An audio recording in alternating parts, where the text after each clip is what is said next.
11 दिसंबर 1931। इस डेट को जन्म होता है चंद्रमोहन जैन, जो आगे चल के बनता है दी Osho.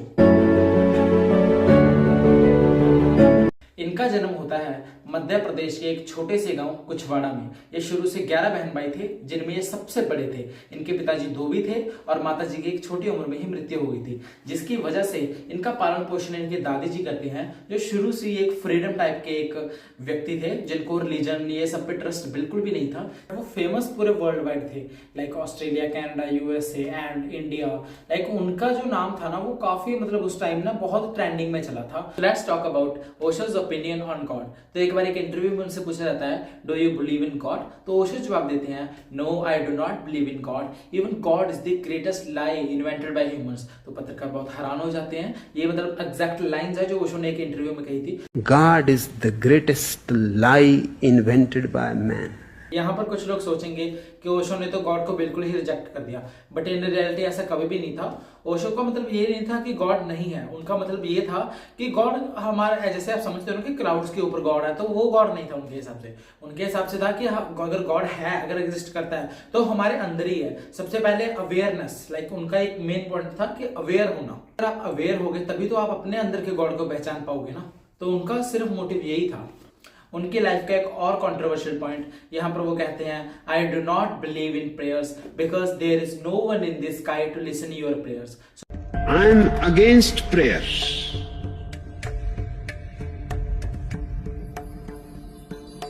because I am against begging.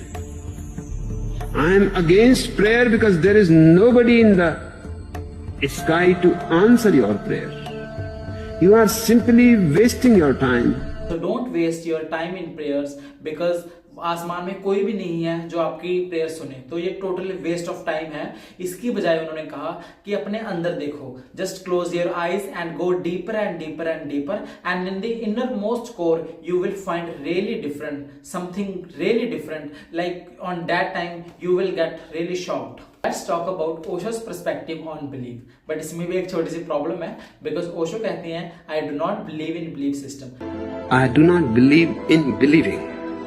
वो ट्रस्ट करने में भी ट्रस्ट नहीं मानते। तो पत्रकार ने उनसे कहा कि ट्रस्ट करने में ना ट्रस्ट करना भी तो एक तरीके का ट्रस्ट ही है ना, ये भी तो एक बिलीव है ना। तो ओशो कहते हैं, no, there is totally a different dimension because everything is start from zero and ends at zero. तो यहाँ पर ओशो कहते हैं, जब भी आप किसी चीज में बिलीव करना शुरू कर देते हो, तभी आप उस चीज को एट द पॉइंट आप उसमें डाउट करना और इंक्वायर करना तभी से बंद कर देते हो। बिकॉज यहाँ पर बिलीव होता है, वहां पर डाउट नाम की कोई चीज नहीं होती। इसीलिए वो कहते हैं, all the religions are only based on religions, not on any doubt, not on any inquiry. Because वहां पर सिर्फ लोग विश्वास करते हैं, उनको अपने भगवान पे कोई डाउट नहीं होता है। इसीलिए वो कहते हैं, science will the only thing which are based on doubts, not on believing. तो यहाँ पर ओशो की 5 टीचिंग्स जो आपको जरूर सीखनी चाहिए और अपने लाइफ में अप्लाई करनी चाहिए। तो number 1, be yourself totally. So यहाँ पर ओशो कहते हैं, you born original but why we dies as copies. तो यहाँ पर काफी अच्छी बात कही उन्होंने। लाइक ना, जब भी हम छोटे होते हैं तो हमारी सोसाइटी, हमारी फैमिली ये हमें सिखाती है कि ऐसी बात नहीं करनी, ये आप बड़े होकर आप तुम्हें ये बनना है, don't talk like this, don't do this. तो ना इस वजह से ना हमारे अंदर ना 2 हिस्से हो जाते हैं, 2 स्प्लिट हो जाती हैं। तो उसका क्या मतलब है, एक तो होती है जो हम खुद हैं ओरिजिनल, और एक जो हमें सोसाइटी को बनकर दिखाना होता है। So that's the point guys. So B yourself totally का मीनिंग ये नहीं है कि आप एरोगेंट हो जाओ, do whatever you want, ignoring this world, do anything without care। उसका मतलब ये बिल्कुल भी नहीं है। उसका मतलब जस्ट ये है कि stop pretending। लाइक ना, आप ऐसे pretend मत करो कि हाँ मैं तो ऐसा हूं, बट बिकॉज रियल में जो आप हो है ना, तो वो रहोगे तो आप वैसी। तो उनका मतलब ये है कि आप वैसा ही pretend भी वैसा ही करो कि हाँ मैं ऐसा हूं तो ऐसा हूं, don't be fake to this world. तो यहां पर ओशो कहते हैं कि ना, most people don't experience love, they just feel dependence, attachment and possession, और वो इनको ही ना लव का नाम दे देते हैं। बट वो कहते हैं लव एक्चुअल में ये नहीं है। वो कहते हैं love is a bird, when you hold it too tight it dies. तो यहाँ पर आपका क्वेश्चन होगा कि ये अटैचमेंट है क्या। तो यहाँ पर ओशो इसको एक्सप्लेन करते हैं कि ना, अटैचमेंट में ना लोग एक दूसरे को कहते हैं कि you belong to me, I can not live without you, you just fulfil my all the needs. तो ना अटैचमेंट में ना सिर्फ एक फियर होता है, नॉट फ्रीडम। तो ना in attachment guys we just want to own that person, like ना हम चाहते हैं कि हाँ वो हमारे फुलफिल्स को कंप्लीट करे, बट ना यहीं पर जन्म होता है जेलसी का, इनसिक्योरिटी का, पेन का, कंट्रोल का।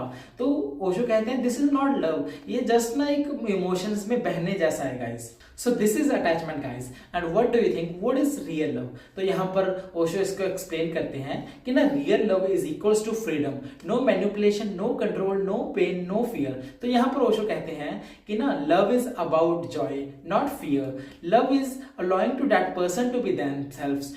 Let's talk about Osho's third teaching. In this teaching, he said that meditation is not about doing nothing. It's about its being.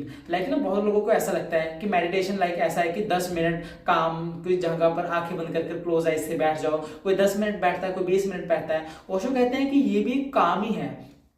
तो यहां पर ओशो कहते हैं कि it's still effort, you don't say कि तुम कुछ नहीं कर रहे हो, आप वो जहां पर आप बैठे हो मेडिटेशन कर रहे हो तो वो भी तो एक काम करना ही है ना। तो ओशो का मतलब क्या है यहाँ पर मेडिटेशन से? ओशो कहते हैं कि जब आप कहीं जगह पर बैठे हो, आप सांस ले रहे हो, आप कुछ जहां पर आपने कुछ करना बंद कर दिया, लाइक आप कोई पहले काम कर रहे थे ना, तो अब आपने वो काम करना बंद कर दिया, तो जब भी आपने वो काम करना बंद किया तभी से आपकी मेडिटेशन स्टार्ट हो जाएगी guys. Like so Osho explain meditation in just few words, like living your life simply without changing anything. It's meditation.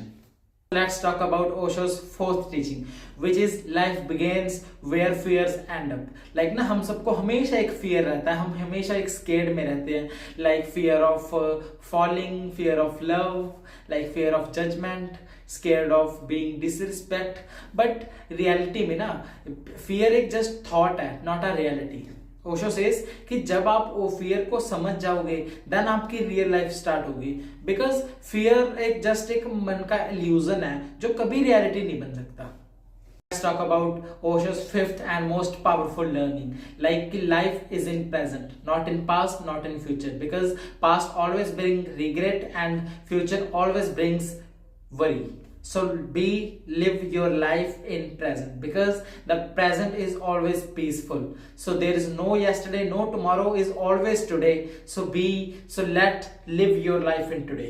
तो आज के टाइम भी ना ओशो को बहुत ही कंट्रोवर्शियल वे से देखा जाता है, like most of the people उनमें बिलीव नहीं करते हैं, बट काफी लोग उनमें करते भी हैं। लाइक जब आप इंटरनेट पे देखोगे ना तो एक ट्रेंड बना हुआ है, लाइक ना एक पार्टीज के बीच में एक जो भगवान को ना मानने वाले, एक और गॉड को जो उसमें बिलीव करने वाली। So that's all for today guys, thanks for watching my video, just like subscribe my channel. Okay, धन्यवाद।